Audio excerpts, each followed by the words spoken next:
Hey, guys. Callie Carroll, aka Fit Coach, coming at you fireplace style. It's a snowy Colorado day, so that's why we're doing this. But I'm coming to you as postpartum with Fit Coach.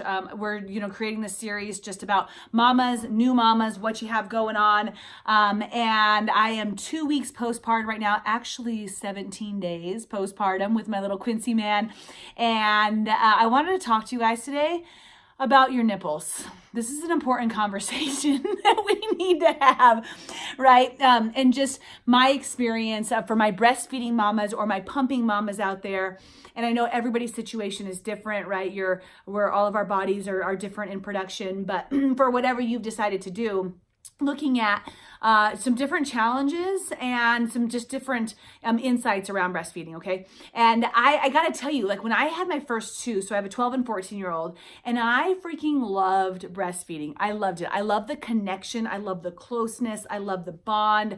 I loved being able to stare into my baby's eyes. And in fact, I loved it so much that even after we had our two, and we were kind of like, are we gonna have more? Are we not gonna have more? And we went back and forth for a little while, and then later on we did.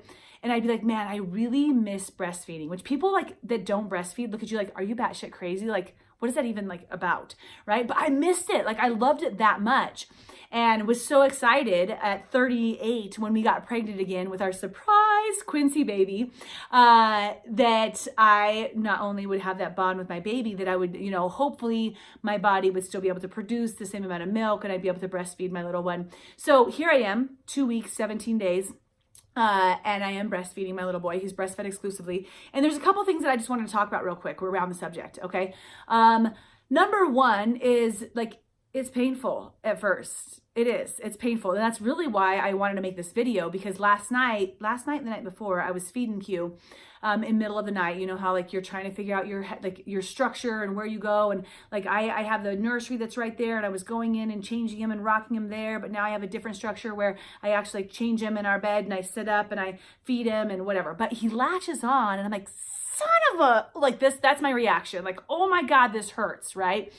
And I had noticed like 3 days before that I had like this white, just like a white, almost looking like freckle on like the tip of my nipple, the tip of the nip. Okay. A little white guy. I'm like, what is that? So a couple, like 3 different things that I wanted to like look at. All right. That you might be having problems with, or you've seen, or just so you know, like if you're going to start breastfeeding, these are some different things that might happen.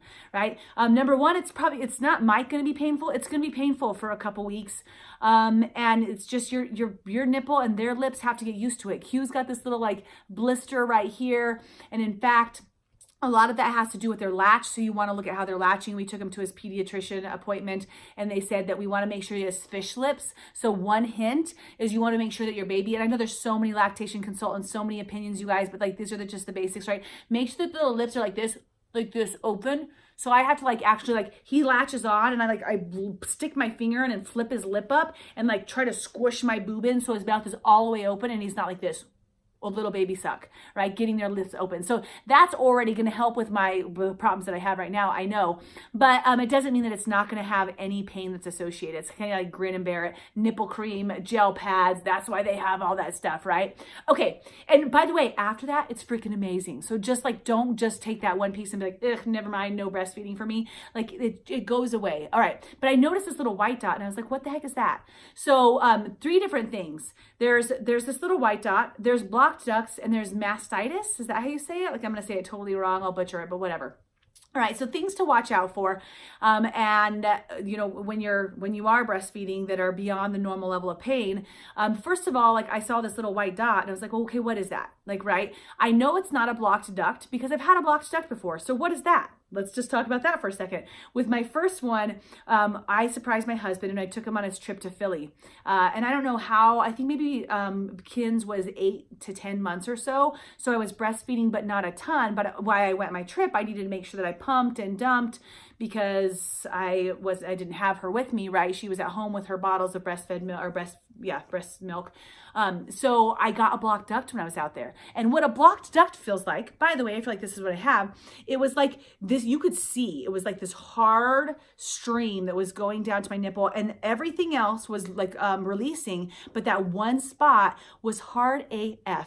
Okay. And it just started to hurt so bad. And what it was is one of my ducts, you guys know how your nipples have, okay, you know, but if you're brand new to this, like I didn't know, I thought it was gonna be like one hole. No, it's like all these different holes, milk squirting everywhere. It's so freaking cool, right? One of those little holes was blocked, so the milk wasn't coming out of that one duct. My technique for fixing this was hot shower, and then rubbing the area that's like solid, right? And then for mine, it was so blocked, I had to like pinch the shit out of my nipple is what I had to do.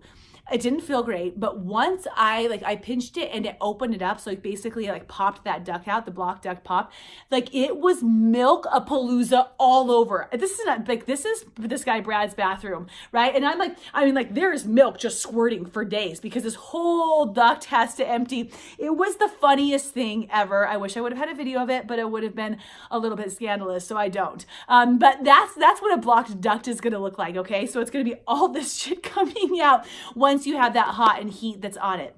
Now, I was like, so I called my doctor. I'm like, I have this little white dot, but I don't have the blocked duct.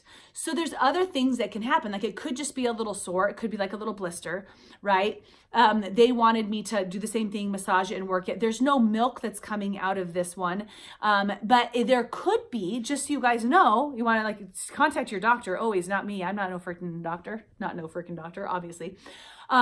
But there is, you can get like a yeast mark or something. So if your baby eats and then they have like white around on their tongue and stuff, then that might be like a little yeast area. So then I watched for that next, right? Which he doesn't have that problem. So it could just be a little baby sore. So then I said, well, what's the step? Like, when do I come in?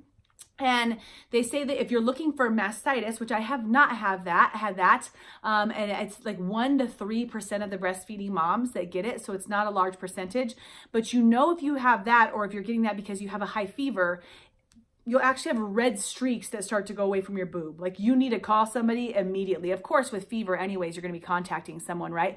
But that's gonna be the next thing that could occur. So in my 17th week of postpartum review, I just wanted to talk about nipples for a second and be patient with the process. This is what I would say for me, like being patient with the process. Like I'm pumping twice a day right now.